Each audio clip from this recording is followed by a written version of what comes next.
Quand nous comprenons l'identité des deux témoins, nous pouvons voir leurs actions. On peut voir qu'ils ont le pouvoir de fermer les cieux pour qu'il ne pleuve pas. Révélation chapitre 11 verset 6, ils ont le pouvoir de fermer le ciel afin qu'il ne tombe point de pluie pendant les jours de leur prophétie. Ils ont le pouvoir sur les eaux de les changer en sang et de frapper la terre de toutes sortes de plaies, toutes les fois qu'ils le voudront.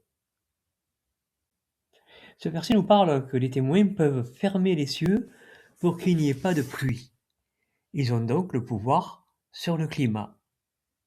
Ils ont le pouvoir de changer l'eau en sang, ce qui peut nous faire comprendre ce qui se passe au détroit d'Ormuz. Alors ce poste est en relation directe avec l'actualité, puisque dans un journal télévisé, il est dit que depuis que les Iraniens ont détruit les radars qui étaient dans les Émirats arabes unis, la pluie est revenue. Ce qui fait penser à certains qu'il y avait des instruments pour bloquer le climat. Ici, c'est juste l'information. On ne peut rien affirmer. Mais il est intéressant de rapprocher ces deux points entre ce qui est écrit dans la Bible et l'actualité. Si c'est réellement le cas, nous pouvons voir que les prophéties se réalisent à la lettre.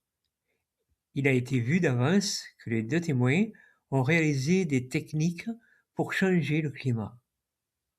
Nous pouvons voir qu'il a été fait des travaux sur le projet HARP dans ce sens, et il est intéressant de voir que ces travaux ont été faits en Amérique, sachant que les deux témoins représentent l'Amérique et Israël. Si ce point est exact, cela nous donne une confirmation encore que nous sommes dans les 1260 jours, c'est-à-dire un moment proche de la venue de Jésus. Nous notons aussi que c'est dans ce cadre les signes qui nous sont donnés pour connaître ce moment.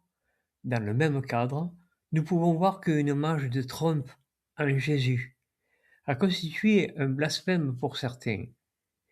Il correspond à ce que dit une révélation au chapitre 13 du roi qui doit régner à cette époque, roi ou président.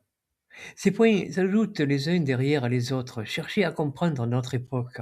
Il faut prendre bien sûr en considération que ce ne sont pas des acquis, ce sont seulement des indices. C'est à chacun de faire la part des choses.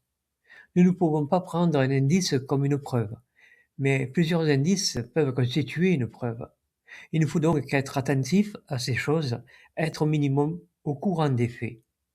Ce verset et cette situation veut peut-être dire que leur temps de prophétie est accompli.